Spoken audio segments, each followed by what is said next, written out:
Queridos irmãos, a paz do Senhor para todos. Presbítero Paulo mais uma vez aqui. Sejam todos bem-vindos aqui na Escola de Teólogos, um canal que, para a glória de Deus, tem crescido, né? Com qualidade, né? Na graça e no conhecimento. Graças a Deus por isso. E o nome do Senhor tem sido glorificado na live dos bereanos, nos reviews teológicos e por aí vai, né? Para a glória de Deus. Então, hoje eu estou muito feliz. Nós estamos em uma live, a segunda live, tratando sobre o mesmo assunto, até porque nós estamos falando sobre a história da Igreja Assembleia de Deus, e nós sabemos muito bem que a Igreja Assembleia de Deus é uma igreja com muitos anos, né? São 112 anos, se não me foge a memória, de história, e não tem como trabalhar, nem com duas lives, na verdade, né? Sobre algumas situações, algumas coisas interessantes para as pessoas aprenderem um pouco mais sobre a história da igreja, tá bom? Nós já estamos ao vivo. Se você não é inscrito no canal, se inscreva no canal, ative o sininho de notificações, deixe o seu comentário aí a respeito da Assembleia de Deus, se você é, se você não é, tá bom? E hoje a gente vai estar com alguns homens de Deus. Na primeira live, se você perdeu a primeira live, nós trabalhamos com algumas perguntas muito interessantes na temática sobre a história da Igreja Assembleia de Deus. Então, vem aqui embaixo, corre nos vídeos ali e assista a primeira parte, tá bom? Essa é a segunda parte. Então, as perguntas que nós fizemos na primeira parte, nós não vamos fazer nessa, tá bom? Perguntas interessantes que vai ter nessa segunda etapa aqui, nessa segunda live para a glória de Deus. Nós estamos com grandes homens de Deus, vou apresentar para vocês, amigos meus, né, que tem canais no YouTube, que faz lives constantemente, e é uma benção. Já vou apresentar aqui, deixa eu ver aqui, o professor Ronei Cose, para nós não perder tempo, mas antes eu quero que você se inscreva no canal se você não for inscrito, tá bom? Curta esse vídeo e compartilhe, tá bom? É necessário você curtir para que o YouTube recomende para mais pessoas. A gente vai ter live essa semana, deixa eu ver aqui, na semana que vem, dia 7, com o doutor também Edmar, ele é muito conhecido no debate da Rádio FM Musical, né, com o pastor César Cavalcante. O doutor Edmar é advogado e também é mestre em teologia, doutor, na verdade, em teologia, um grande homem de Deus, vai estar cooperando conosco aqui, trabalhando sobre administração da igreja, tá bom?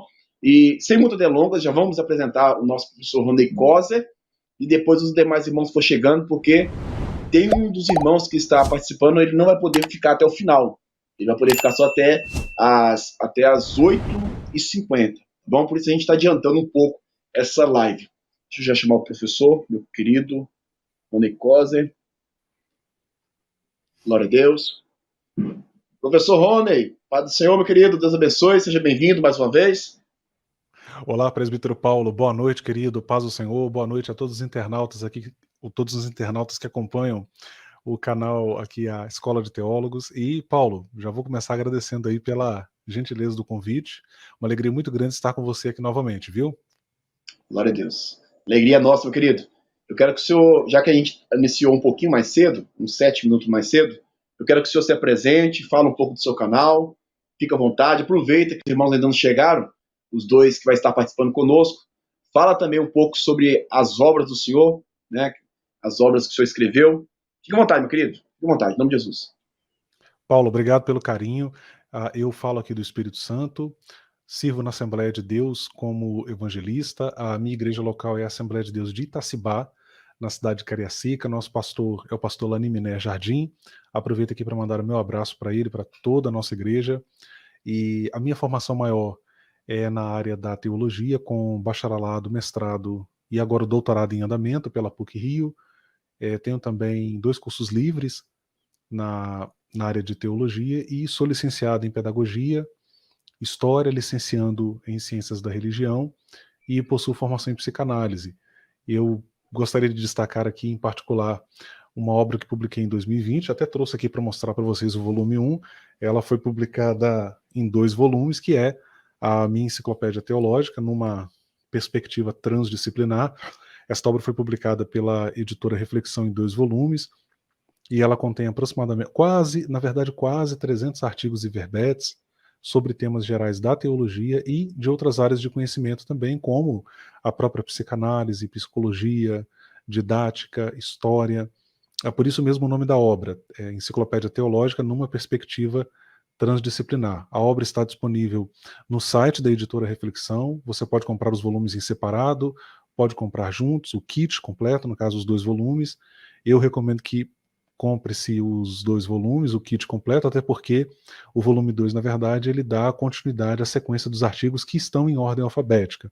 Você pode encontrar essa obra também na Amazon e em outros espaços virtuais de venda de livros. Ficaria muito feliz que vocês adquirissem a obra e, sobretudo, que ela seja muito útil aí a quem adquiri-la. Assim, Paulo, e rapidinho, aproveito para convidar também os internautas a se inscreverem no meu canal no YouTube, o Repensando o Meu Cristianismo. Inclusive, já está na hora do Paulo voltar lá. Eu estou para retomar aí as lives de teologia, para a gente fazer os nossos diálogos teológicos lá, sempre momentos muito agradáveis, produtivos, contributivos, e aproveito para convidar vocês a se inscreverem lá no Repensando o Meu Cristianismo, que é o nosso canal no YouTube, e aproveito para compartilhar também o meu blog, que tem sido uma atividade também muito bacana, onde eu disponibilizo muito conteúdo lá. É o blog Teologia e Vida. O endereço é www.teologiavida.com. Repetindo, www.teologiavida.com. Obrigado, Paulo. Eu que agradeço, meu querido. Deus abençoe. É esse blog aí, né? Corretíssimo, querido. Perfeito. Obrigado, Paulo, por colocar na tela. Amém, amado. Estava salvo aqui. Meus irmãos, Obrigado. hoje a gente vai começar na segunda continuação, né, uma live de continuação, segunda etapa. Nós vamos tratar sobre um tema muito interessante, que é uma igreja centenária, né? Uma igreja centenária, uma igreja histórica, uma igreja a qual eu amo e muitas pessoas amam, e para tanto a gente vai ter essa oportunidade, os irmãos que vão assistir vai ter essa oportunidade de assistir, né, um pouco mais de homens de Deus que tem pelo menos 20, 30 anos aí de caminhada na Assembleia de Deus. Então tem muita informação boa. E, para a glória de Deus, fico mais feliz ainda porque são homens de Deus que estudam teologia, né? São pentecostais que estudam teologia. E isso é muito interessante, até porque muitas pessoas criticam muitos pentecostais, falando que a maioria são leigos, etc. Mas, para a glória de Deus, esses homens aqui vai provar que, ao contrário, né? O tempo que nós estamos vivendo é um tempo de oportunidade para todos, e esses homens de Deus têm se esforçado no ensino para a glória de Deus, tá bom? Eu quero já, enquanto que os outros 2 homens de Deus não chegam, eu já quero fazer algumas perguntas para o professor Ronei Cosi, para a gente começar. A gente não pode perder tempo, né? Tempo é conhecimento. E vocês que tiverem alguma dúvida, irmãos, pode comentar aí. Nosso querido, acho que é Edmilson, né? O pastor Edmilson, do canal Teológico, já está dando a paz do Senhor para todos. Meu querido Edmilson, a paz do Senhor. Dia 15 ele estará conosco também, na live dos Bereanos. Professor, o senhor sabe muito bem que a gente trabalhou aqui. Eu tive essa ideia de chamar vocês para fazer algumas perguntas, né? Pelo menos escolher 2 perguntas para a gente trabalhar nessa live aqui, para ser bem objetiva, bem cirúrgica diante da história. Mas só que eu não sei quem fez as perguntas, vai ser mais interessante assim, né? Porque talvez dessas 6 perguntas, que cada um fez 2, nós vamos misturar aí, é importante que vocês tragam um ensino diferente para nós. A primeira pergunta que a gente preparou aqui, né, nessa live aqui abençoada, é: quais são as características da leitura e interpretação da Bíblia pelos assembleianos? Perfeito, Paulo. Excelente pergunta. Parabéns pela elaboração, viu? Falar desse assunto para mim é muito interessante, pessoal, porque isso está na minha pesquisa de doutorado. O tema, o meu objeto de estudo, na verdade, na minha pesquisa de doutorado, é hermenêutica pentecostal. Então, falar do modo como os pentecostais ou como os assembleianos leem e interpretam a Bíblia é, claro, falar de hermenêutica pentecostal, porque os assembleianos são pentecostais. A Assembleia de Deus é certamente a maior denominação do pentecostalismo brasileiro, talvez do pentecostalismo mundial, e, portanto, falar disso é falar de hermenêutica pentecostal. E de fato, quando eu pesquiso esse assunto, eu já trabalho com a ideia de que esse modo de aproximação do texto bíblico, ele tem dimensões positivas e dimensões, que eu chamaria aqui de negativas, mas entenda-se por negativas como passivas de melhoramento e, em alguns casos, até de superação. Então, esse olhar crítico que a gente lança sobre a hermenêutica pentecostal, na verdade, visa justamente contribuir. Não é a crítica pela crítica, Paulo, mas é pensar criticamente determinada realidade, determinada condição da igreja, visando contribuir, visando considerar caminhos melhores, né? E aperfeiçoamento quando for o caso, melhoramento quando for o caso. Então eu destacaria sim algumas, traria aqui para a nossa live algumas características dessa leitura, que nós podemos chamar de leitura popular da Bíblia. Aliás, a academia se interessa e pesquisa a leitura popular da Bíblia, que é o modo como as comunidades de fé leem a Bíblia. Então, as comunidades de fé, elas se interessam pela Bíblia, se alimentam da Bíblia Sagrada, e a isso na academia se chama leitura popular da Bíblia. Eu tenho, Pastor Ed, boa noite, querido. Satisfação, viu? Reencontrá-lo. Pastor Éder, né? Desculpa. Éder. Pode continuar, E Rodney. perfeito. Então, é claro que as comunidades de fé, elas se aproximam do texto bíblico, leem a Bíblia, amam a Bíblia. É muito interessante pensar que no pentecostalismo foi muito comum o fato de que as pessoas aprendiam a ler para ler a Bíblia e aprendiam a ler muito a Bíblia. Essa é uma questão bem interessante no pentecostalismo e que alguns pesquisadores vão inclusive destacar isso, né? Então, isso está posto. As comunidades de fé trabalham com o texto bíblico e essa leitura ela tem algumas características. A leitura popular da Bíblia nas comunidades de fé pentecostais ela tem algumas características que eu destacaria aqui. A primeira, no caso da leitura popular numa perspectiva mais pentecostal, porque nós poderíamos falar de leitura popular da Bíblia numa perspectiva mais das igrejas reformadas, igrejas históricas, batistas. ah, Devo lembrar, inclusive, que a questão da leitura popular da Bíblia ela é muito trabalhada e desdobrada em contexto católico. O grande nome, né, que pesquisa a questão da leitura popular da Bíblia no Brasil é um frei, o Frei Mesters, que trabalha com o assunto há mais de 60 anos. É um importantíssimo nome nos estudos em torno da leitura popular. Então aqui eu estou fazendo um recorte, estou pensando a leitura popular em contexto pentecostal, ou seja, a hermenêutica pentecostal. Então, características que eu destacaria aqui. Primeiro, ou primeira característica, essa leitura ela é comunitária. A Bíblia ela é lida de maneira coletiva, ela é usada nas liturgias, ela assume uma dimensão coletiva na comunidade de fé, e pressupõe-se também que existe uma aplicabilidade para o coletivo da comunidade de fé, da igreja local, que se aproxima do texto, que se aproxima da Bíblia Sagrada. Uma outra característica, Paulo, que eu traria à tona aqui também, é que essa leitura, ela é simples. E eu coloco simples aqui entre aspas, não num sentido depreciativo, não num sentido difamatório, vamos dizer assim, mas ela é simples no sentido de que ela não é uma leitura que conta com aporte acadêmico, que conta com aporte científico, mas nem por isso ela deixa de ser legítima. Ela pode ser entendida também como um a priori, ou seja, ela é um ponto de partida importante. Tá, tudo bem, não é o leitor popular da Bíblia não é alguém que está instrumentalizado teológica e academicamente para interpretar o texto bíblico, mas ele se aproxima da Bíblia com sinceridade, ele faz um exercício de leitura e isso deve ser respeitado. Vocês estão diante de alguém, e acredito que é o caso dos colegas que estão aqui também comigo, acredito que possa ser o caso deles, nós começamos a ler a Bíblia por essa perspectiva. E eu costumo dizer, Paulo, que não foi a pedagogia que me levou para a teologia, foi a teologia que me levou para a pedagogia. Né? Não foi a história que me levou para a teologia, foi a teologia que me levou para a história.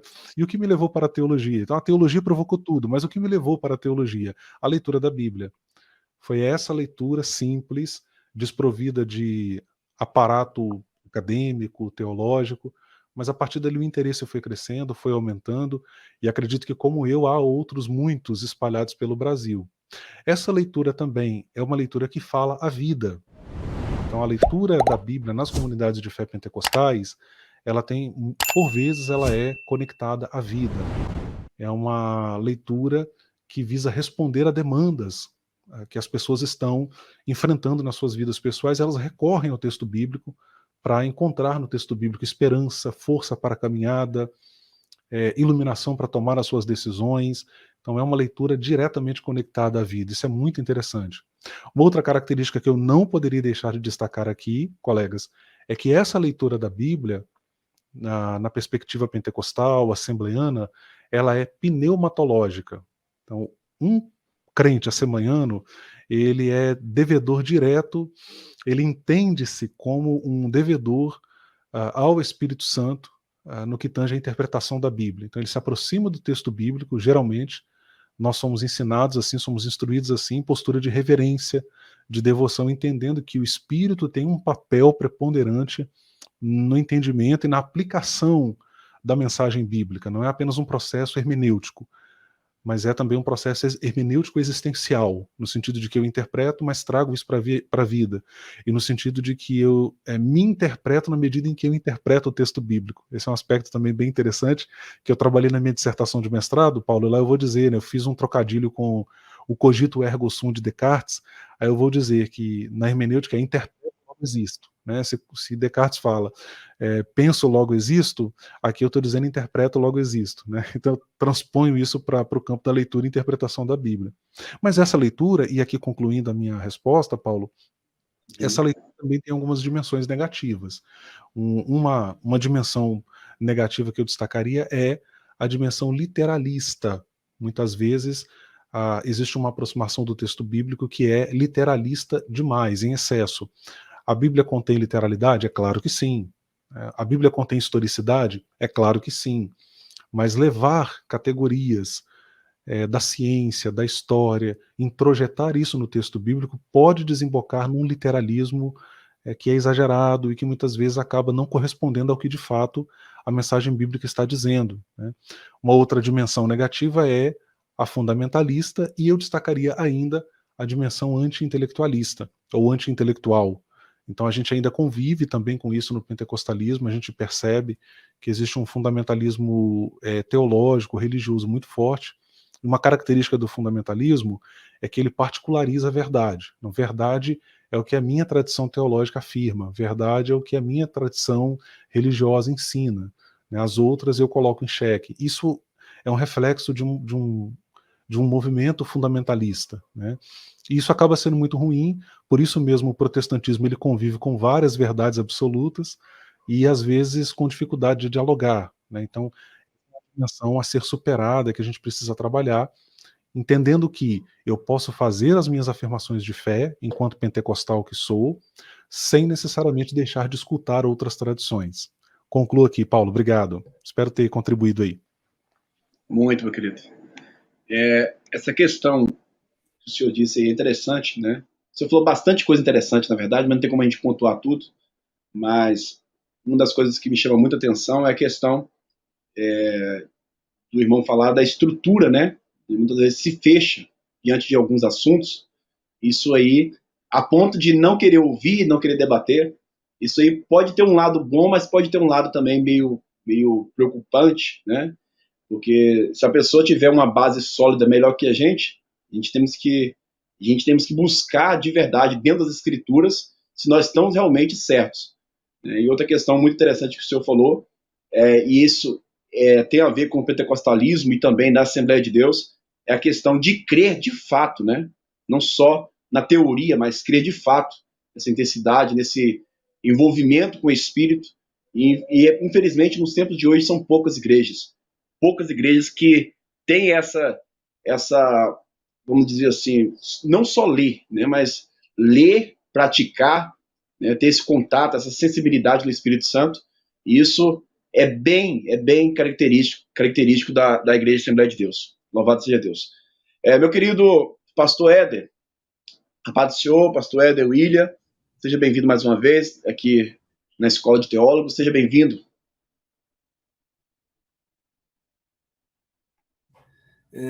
professor Marcos Fernando, e o nosso doutorando, evangelista Rony, e os demais telespectadores aí, internautas, paz do Amém. Senhor, como diz o Amém. bom assembleiano, né? Paz do Senhor. Prazer estar aqui com vocês, partilhando aí alguma coisa para contribuir e também aprendendo com todos. Glória a Deus. Meu querido, se apresente, fala um pouco do seu canal, fique à vontade. Meu canal no YouTube é o canal do pastor Éder William. O pessoal inscrevendo no canal, acionando o sininho aí, vão receber as notificações dos vídeos. Tem uma playlist muito interessante, que é uma playlist dedicada à pesquisa da memória assembleiana. Temos mais de 190 entrevistas, e ali a gente entrevista o leigo, o doutor, o povo simples, políticos, intelectuais, pastores, missionárias, pregadores, famosos e anônimos, que fizeram e fazem a história assembleiana. Então, o canal no YouTube é Pastor Éder William, e agradeço aí a oportunidade de estar divulgando o canal. Sempre uma oportunidade a gente compartilhar um pouquinho da história assembleiana. Glória a Deus. Prazer nosso, meu querido. Eu já quero, depois eu vou deixar o professor, meu querido amigo, professor Marcos, também se apresentar, mas eu já quero pra gente continuar dando andamento aqui, já fazer uma pergunta para o senhor, e eu, de propósito, eu misturei as perguntas que os irmãos me passaram, cada um me passou duas, né? E todas foi excepcional. Eu queria já, nessa pergunta que o senhor me respondesse, como se deu, pastor Éder William, como se deu a isenção da educação teológica nas Assembleias de Deus? Fica à vontade, meu querido.